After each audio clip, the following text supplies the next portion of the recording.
Hi everyone. I'm getting feedback. Let's fix that. Okay. I want to do a recap of what's been going on in Minnesota these last, well, for the least the last, let's say the last week, right? So, I, not I'm not specifically talking about the fraud. I think that's all going to come out. And apologies, my cat is right here.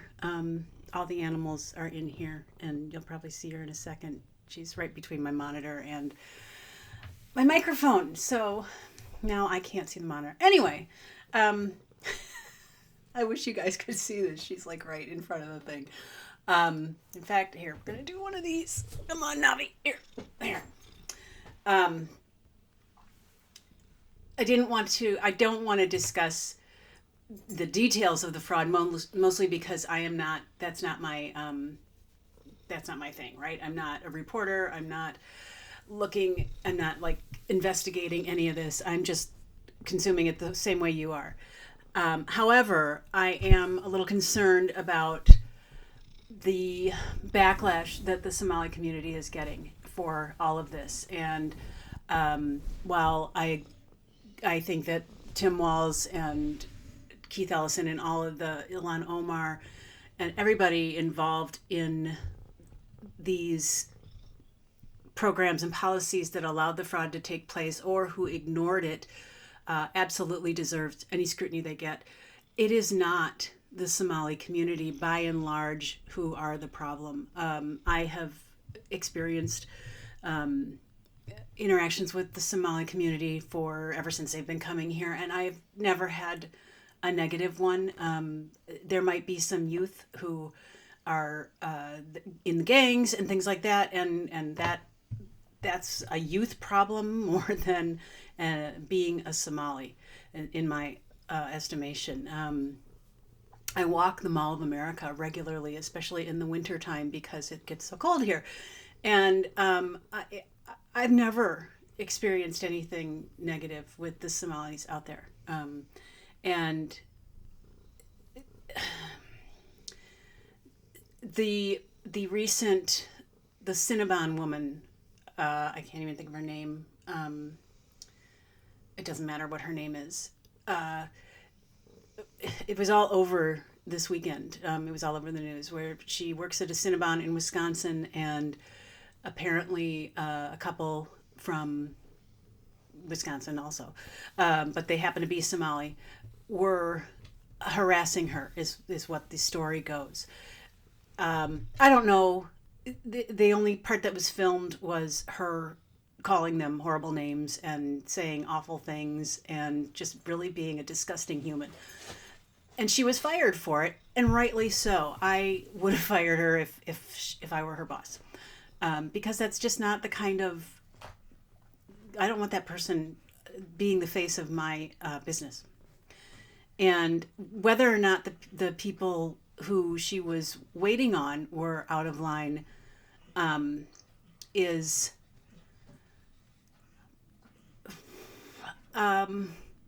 first of all, there's not enough context in the video to say who started what.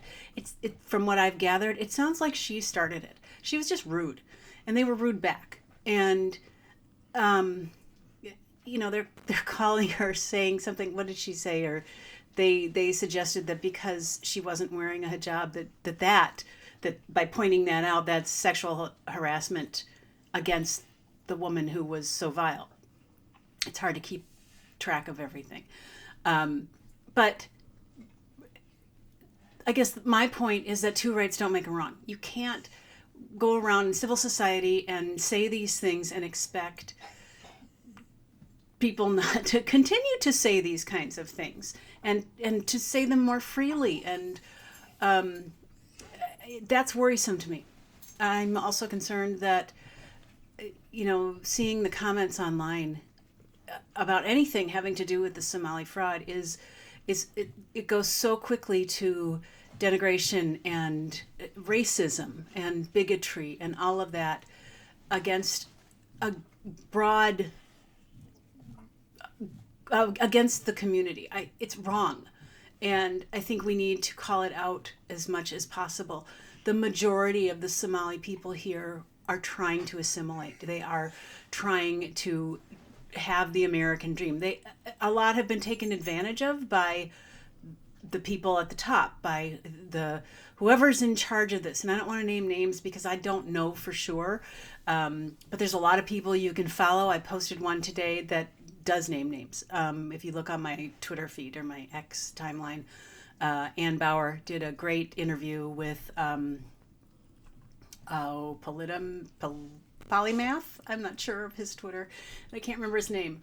But it was a great interview. It's on my timeline. Listen to it. It's great. She knows a whole lot more about it than I do.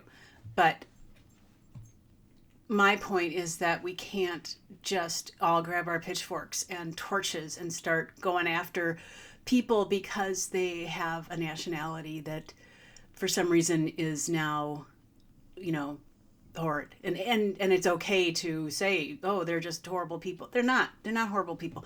The majority of the Somali people in Minnesota, and I'd assume everywhere else, are doing just like any other immigrants have done. They're trying to learn the language. They're trying to go to school. They're doing all the same things that the Hmong and the Vietnamese, and before that, the Italians and the Irish and everybody else who came here.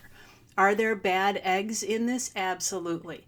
But they're not all that way. And so we should be at a place in 2025 where we don't just go and get our torches, because this is ridiculous.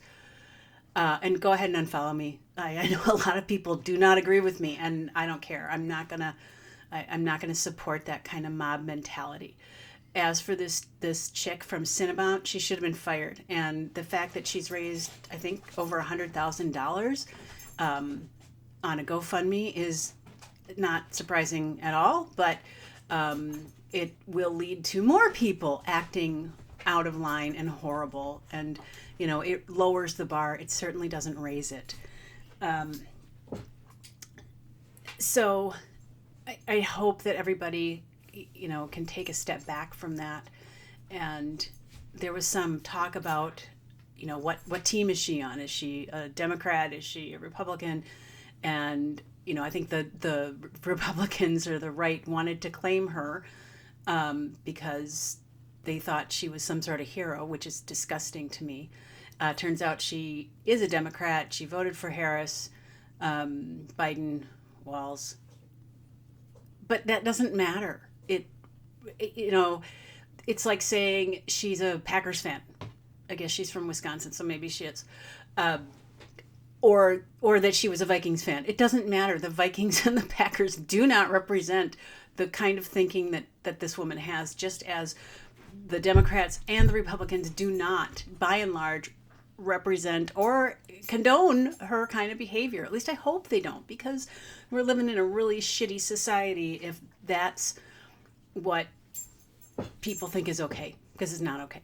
And you wouldn't want your kids talking like that. You wouldn't talk to your parents like that. You wouldn't talk to your teachers. You wouldn't talk to your friends like that. So you certainly shouldn't talk that way as a service employee or someone in the service industry whose job it is to, be nice and polite and serve the community, serve the people purchasing their products. So I'm glad she got fired. I'm sure she'll find something else. Maybe she can go into bill collecting. I think that would be a great place for her. She's certainly got, the thick skin. Or maybe she doesn't. I don't know. So that was one of the main things I kind of wanted to talk about today. I really don't like the way that this is going. I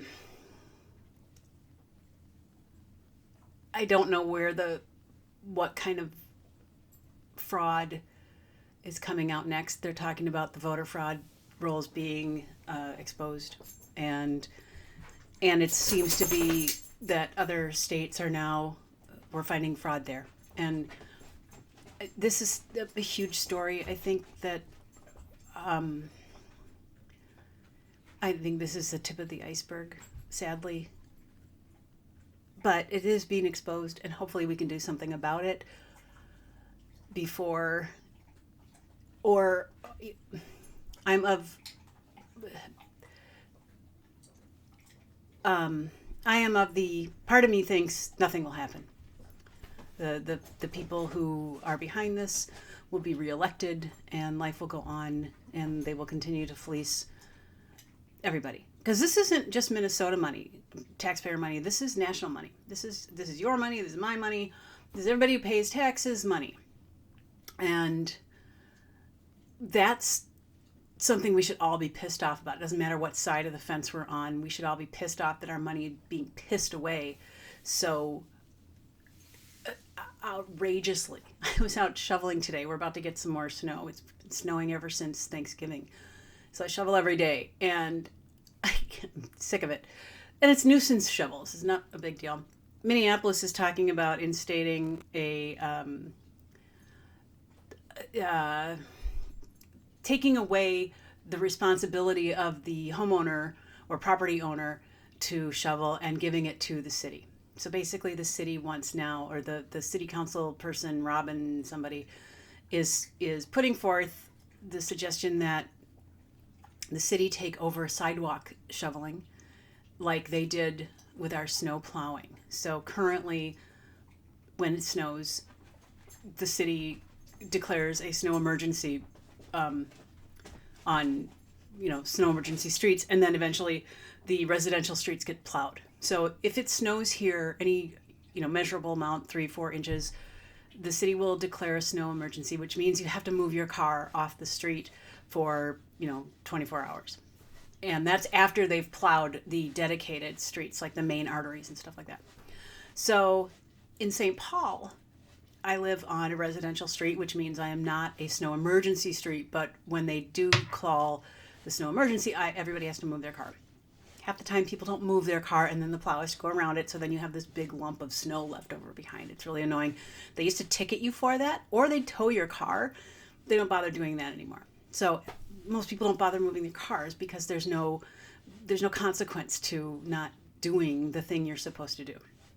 So the streets, and they're not getting plowed. It takes, in St. Paul, it takes maybe 3-4 days before all of the roads are plowed. Sometimes they don't bother. Minneapolis is much better. I will give Minneapolis that. They usually have it done within 2 days. St. Paul's really horrible about it. So that's what the city-run plowing is like. Now, I get it. We don't have the ability to plow the streets, right? You're your own human person. But we do, it is our responsibility to shovel the sidewalks in front of our house. And then, like, we have alleys here, so there's the block is cut up by an alley, which as homeowners, we all get together, not homeowners association, but similar neighborhood association. I mean, it's very loosey-goosey. It's not, there's nothing official about it, but we Venmo, $20 to a neighbor who has then hired somebody to come and plow the alley for us, which is a deal, right? $20 for the whole season. And they're coming right now. They're coming like every other day. But the alley gets plowed so much faster than the street does. It's not even funny. So like the alley is usually plowed first thing the next morning, whereas the street won't be plowed for another day or two. And that's great because most people then are parking, hopefully, in their garage. But if the city were to take over plowing or shoveling the sidewalk, suddenly our sidewalks would become unwalkable. Right now, most people are out there first thing. Usually they'll be, shoveling during the storm so that the things are clear, or the sidewalks are clear. On my block, there's 2 or 3 guys who've got snowmobile or snow blowers who will go up and down the whole block and make sure that it's cleared. And I think they do it because they're dog owners, and they know that they go out first thing in the morning to walk their dogs, and that packs down the snow. So if you have shoveled the snow and somebody's come and packed it, it's so much harder to shovel. So I think that's part of the reason that they're so good at it. But there's also competition involved. The guys on the street will literally compete to see who can get to snow blowing first. You still have to do the sidewalk, from your house to the sidewalk. And if you live on the corner, you got to do all sides. But generally speaking, the sidewalks get plowed very quickly, and that's not a problem we need to hand over to the city, who will then charge us more. We'll get charged somewhere for that, and we're still going to have to do it ourselves. So I think it's a stupid idea. It's one of those instances. It's another instance of, what the government can give, they can take away. And I just want less and less. I don't want the government involved in mostly anything that we have going on. But that's me. That's not the majority of the people in the Twin Cities. So hopefully that doesn't become a thing, and that we are still plowing our own sidewalks. I had another point to that, which was, as I'm plowing my sidewalk, my sidewalk is all cracked up. It's old concrete. So when you're pushing a shovel across it, you get, you're going nice and smooth, and bam, you hit one of the cracks. And as I'm hitting these cracks, even though I know where they are, I'm thinking to myself, this wouldn't bother me so much if there wasn't so much fraud in my state. And that's, fix the concrete, like $8 billion so far has left our state. God knows where it's gone. But there's so many things that could have been done with that. And actually, it's not necessarily all of our money, but it's a lot of money that could have fixed the sidewalk in front of our house. Or we have lead pipes going from the main water line to our homes in this area, at least.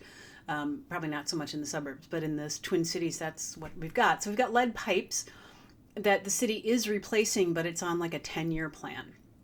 So Governor Walz, in all of his brilliance, has suggested that we just let the water run for a good 5 minutes before we, gather it for drinking, which is lovely. And it reminds me, it's sort of the workaround of during the riots and after that, when there was so much crime happening. He told us, because we have detached garage for the most part in the cities, because they're older homes. And he would say, don't open your garage door until you're in your car and the doors are locked and the car is running. Now, with the newer cars, you can generally do that, but some people, actually have manual lifting garage doors where they actually get in and out of the car. This was because of all the carjacking, which was by and large done by a bunch of 10-year-olds, which, if you can believe it or not, I do believe that they have finally incarcerated them, or at least done something with them. They finally caught them because they were such a danger to themselves and everybody around them. And I believe that they killed 5 Somali women. No. That was not them. That was somebody else who was very prominent, and I can't remember his name, and I will look that up. That was another story. Drunk driving. Never mind. So I don't know where I was going with any of this, except for the fact that Minnesota is constantly in the news, and it's hard to keep up with it. And yes, I did go over to the governor's mansion and yell retard out the window, only because it was funny and I can be petty. I have, the little 10-year-old boy inside of me that every now and then needs to get out. And not in a trans way, but I've just got a really shitty sense of humor, or a dark sense of humor. I don't know. Childish sense of humor. How's that? There was, I know, and I'm probably going to wrap this up soon. I wanted to address something that Joe Souchere said on his show on Garage Logic last week. He was talking about the car. I call them car boogers. I think most people around here do. They're the gunk that gathers up behind the wheel on your car, the muck, the snow, and the wet, and it creates this big booger, for lack of a better word, of snow and dirt and yuck. And they're everywhere. This just because of the weather that we've been having. And so the question was, do you kick other people's car boogers off their cars? And I was quite surprised to learn that Joe thought that was perfectly acceptable.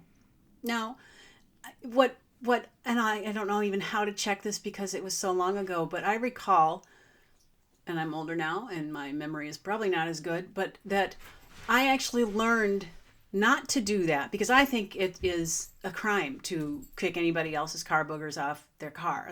That's for the car owner. Period. You don't get much satisfaction out of this winter, but kicking those things off your car, that's a lot of fun. And if it doesn't, depending on what kind of car you have or what kind of shape it's in, you certainly wouldn't want to do damage to somebody else's car. But I don't think it's appropriate to kick anybody else's car boogers off their cars. Joe thought it was okay. Joe seemed to be doing it. And I recall him in his column 20, 30, 40 years ago expressly saying that that was not okay. And that's where I gained a lot of my perspective was from reading his column back then. So I'm quite shocked by that whole thing. And hopefully he has changed his mind about it because I do think it is inappropriate. And yes, I'm using that word appropriately, because it is not okay to kick somebody else's car boogers off. And we're still in the beginning of the winter. There's a lot of March is the worst time for car boogers. So let's all be on the same page. Just like you don't, I'm going to go there, you don't park in front of someone's carriage walk any time of year, but even especially in the winter, because then if you're parked in front of the carriage walk, which is the walkway from the sidewalk to the street, everybody has to walk through the snow to get to the car. So don't do that. Don't ever park in front of that unless you're dropping somebody off, and so that when they open the door, they can step out onto the carriage walk, which is what it was designed for. Don't park there. Don't kick off people's car boogers. Don't park in front of the carriage walk. I have solved all the world's problems. If people would just solve or follow those two rules, I think the world would be just a completely better place. So I'm going to leave it there. Have a great night. I will see you later.